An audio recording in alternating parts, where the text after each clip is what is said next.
আসসালামু আলাইকুম। চলে আসলাম ইনাদপুর গড়াই নদীতে।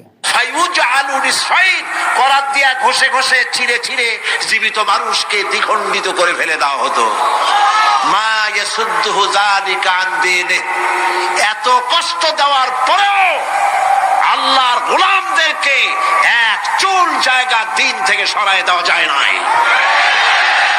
ওয়াল্লাহি ওয়াল্লাহি ও খাব্বাব, আমি আল্লাহর নামে কসম করি,